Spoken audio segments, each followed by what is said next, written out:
This is K2 News on your side.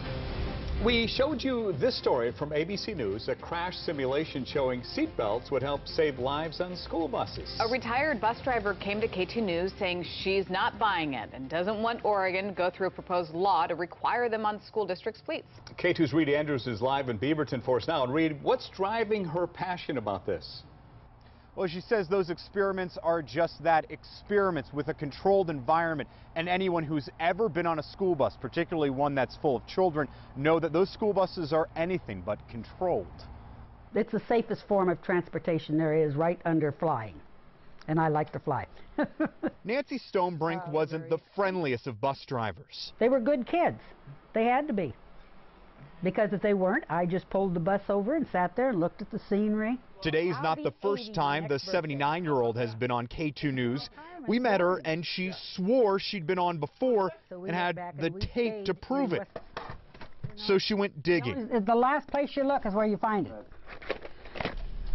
That was not marked. And digging. And digging. Then, voila. Early birds. She popped in the VHS. She must prepare carefully. And there she was, back in 1984, doing what she did until just last month, driving the bus. No, I don't use the word retired. Quit showing up. In all those years, she's come up with a laundry list of reasons seatbelts on school buses are a bad idea. Kids are not all the same size. Stonebrink says while the seatbelts would help in a crash, if a bus needs to be evacuated, they'd put kids' lives in danger. But if they have to get up and let some of the kids loose because they're going to panic, 60 seconds is too long.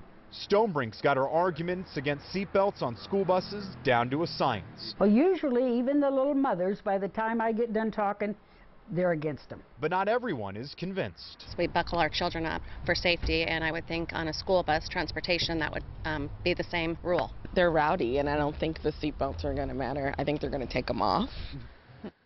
All right, now as for the cost of this, well, that's still unclear. No school buses would have to be retrofitted. This would just, in the current bill form, apply to new school bus purchases. Well, you'd think, well, then the school buses with the seatbelts, those would be more expensive. But 4 of America's 5 biggest states, California, Texas, New York, and Florida, currently require seatbelts on school buses, so that likely may just be the wave of the future.